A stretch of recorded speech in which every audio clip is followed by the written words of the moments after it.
Imagina seus pais se divorciando. Sua mãe e sua irmã, que também é sua melhor amiga, vão embora e acontece uma ruptura familiar. Você acaba ficando com seu pai e com sua avó. Diante de tanta tristeza, com medo ali, todos os problemas que aquela ruptura familiar pode ocasionar na tua vida, a tua avó bola uma estratégia incrível. Eu tô falando da série coreana do Netflix, Apostando Alto, e hoje a gente vai juntar essa série com o episódio 3 do Círculo de Valor, baseado no livro do Jordan Peterson, As 12 Regras para a Vida. Acompanha comigo após a vinheta.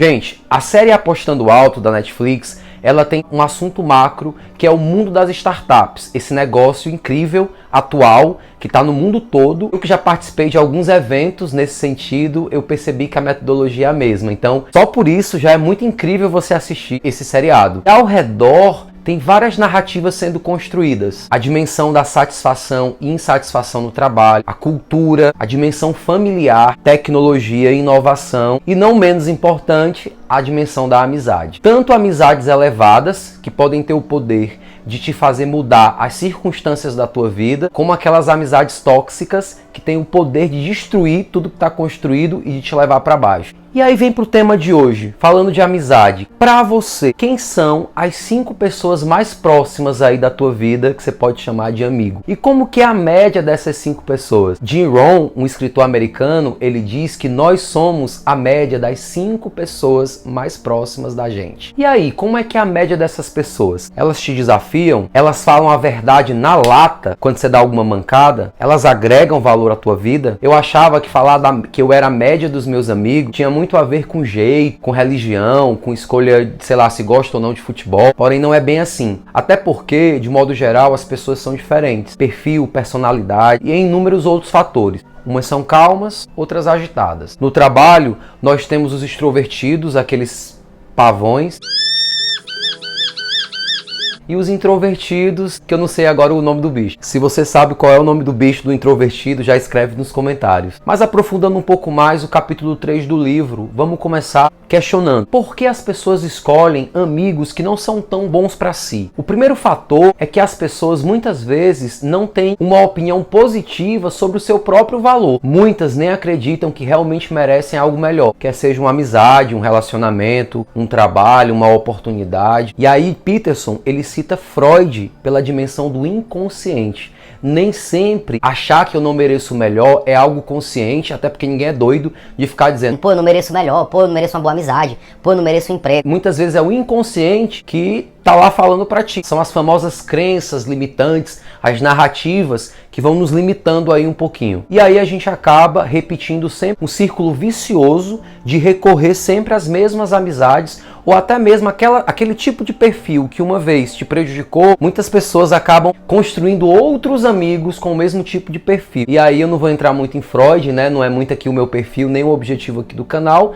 mas deixar aqui essa reflexão se de repente você não está aí sendo influenciado pelo fator 1. Em casos mais extremos, pode ser inclusive que uma amizade que não seja tão positiva possa gerar uma codependência afetiva, que dita de forma simples é quando você não consegue mais viver a sua vida sem depender do outro. A própria série Apostando Alto, ela traz a relação das irmãs que eram ali amigas, né? A Dayomi, que é a personagem ali que eu entendo que vou colocar aqui como personagem principal, que tem a sua irmã, que é a NJ, exerce ali aquele perfil abusivo, digamos assim, e a Dayomi, ela exerce aquele perfil um pouco mais receptivo, mais passivo. E mesmo depois que elas se desencontram, que elas passam 15 anos ali sem se ver, a Dayomi, toda a vida dela é construída para dar uma resposta à irmã.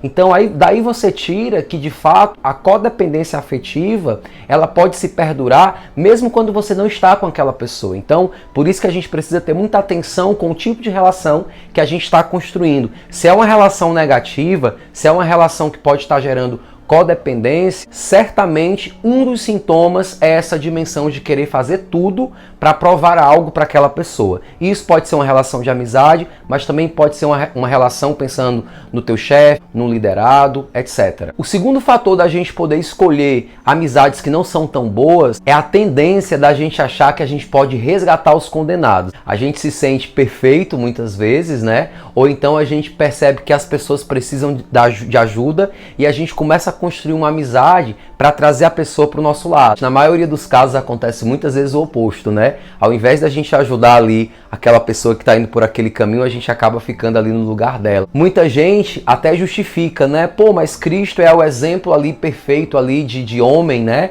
E ele andava com os pecadores, cobradores de impostos, whatever. Tá, mas Cristo, né, o arquétipo aí de homem perfeito, e você e eu quem somos, né? Nem sempre as tentativas que a gente tem de fazer a pessoa subir vão dar certo. E cá pra nós, né, a própria lei da gravidade fala que é muito mais fácil descer do que subir. Isso não acontece só na vida pessoal. Esse sentimento de ser resgatador acontece muitas vezes no mundo corporativo. Um gerente muito bem intencionado vê um membro de uma equipe não dando resultado e de repente traz essa pessoa para uma outra equipe, uma equipe muito boa, uma equipe motivada, uma equipe que trabalha duro, e essa pessoa que muitas vezes tem outros motivos para não estar trabalhando bem. E o que acontece é muito contrário. As pessoas que estão motivadas começam a se desmotivar, porque começam a ver que a pessoa que foi trazida pelo gestor está fazendo corpo mole, não está entregando, não está merecendo estar ali. E isso pode causar exatamente o contrário, que é uma desmotivação geral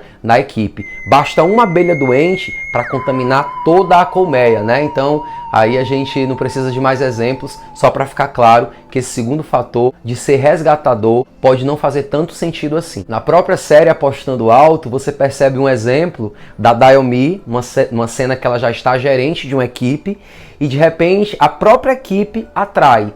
Ela acaba estando na equipe ali para resgatar as pessoas, para motivar as pessoas, para entregar um projeto significativo, mas a própria equipe sabota o trabalho dela. Então a gente precisa ter muito cuidado que nem sempre as pessoas elas querem ser resgatadas, nem sempre as pessoas estão pedindo ajuda. E aí eu acho incrível a leitura do livro do Jordan, porque ele vai explicando que essas narrativas de ingratidão, de vício, tudo isso é muito fácil. Fazer corpo mole na empresa é fácil, sabotar o outro, isso é fácil. Decisões fortes, gratidão, virtude, isso é que necessita de explicação e isso necessita de processo. Aqui eu quero novamente reforçar o Apostando Alto, que a primeira amizade positiva dessa série, ela nasce entre uma avó e um órfão, né? Então, dois personagens, pessoas que não tinham aparentemente nada a ver, muito na lógica de dor e remédio.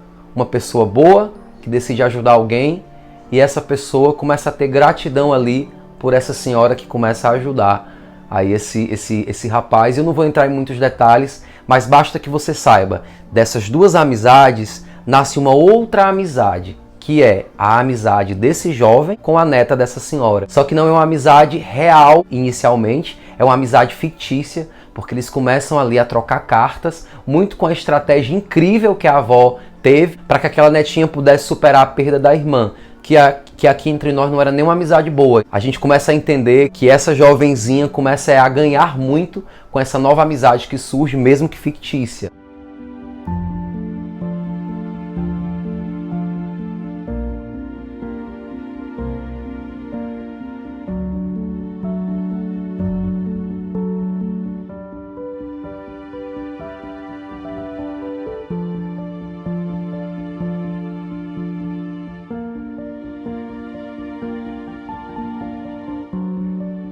E aí vamos às dicas poderosas que o Peterson dá, 3 dicas que eu vou aqui associar junto com o livro. A primeira dica é, a amizade, tenha em mente sempre que a amizade é um acordo recíproco, tem que funcionar para as duas partes. Se você tem um amigo ou um liderado que você não recomendaria para sua irmã, para seu pai, para um outro amigo seu, questione se essa amizade faz realmente sentido. Você não é obrigado a ser amigo das pessoas que querem tornar, por meio das atitudes delas, o mundo um lugar pior. Você deve escolher pessoas que queiram tornar do mundo um lugar melhor, por isso a reciprocidade. É muito lindo no Apostando Alto, quando a Dayomi começa a descobrir no Do-san um amigo que tem o mesmo propósito, né? Que não é só ganhar dinheiro, que não é só trabalhar ali por pagamento. E é muito incrível ver que isso acontece na cultura oriental há muito tempo. O próprio Ikigai, que é uma ferramenta que eu também uso nas minhas mentorias, é uma ferramenta da cultura oriental. Então esse encontro de amizade que te leva a encontrar o propósito do outro com o teu propósito e que você consegue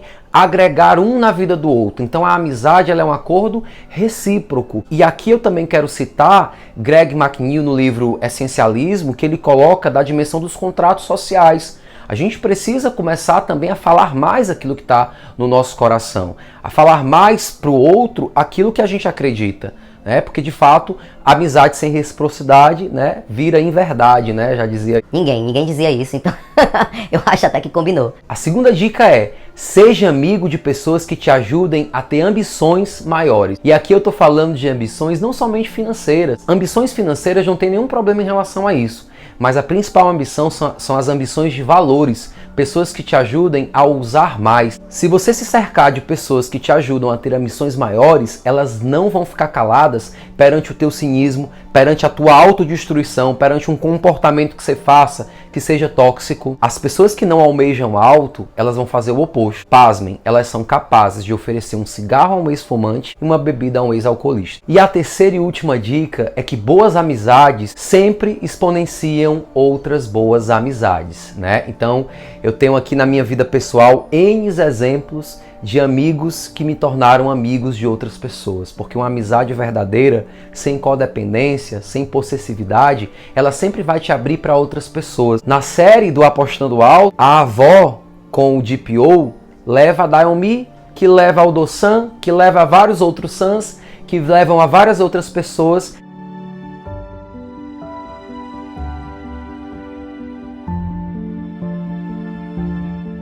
Apesar ali de ser uma série de ficção, de uma história, mas é tão nosso dia a dia e é tão possível de acontecer que serve aí de inspiração para a gente sempre estar se aproximando de pessoas que nos fazem ousar mais alto, que nos fazem escolher valores altos, ter ambições poderosas, e essas pessoas nos tornarão amigos também de outras pessoas, porque a amizade verdadeira, ela não se fecha, ela sempre abre, ela sempre congrega. E isso vale também para o mercado de trabalho, até porque nas empresas a gente percebe hoje que o fit cultural tem falado de colaboração, de integridade. E claro, gente, isso são palavras atuais, mas tem coisas muito antigas que já estavam escritas, como por exemplo o provérbio africano que ele diz: se quer ir rápido, vá sozinho, mas se quer ir longe, vá em grupo. E no final de tudo isso que a gente conversou, não pense que é tão fácil assim se cercar de pessoas boas do que se cercar de pessoas que te prejudicam. Não é. Uma pessoa boa, na verdade, é um ideal. Inclusive, quando você encontrar uma pessoa boa,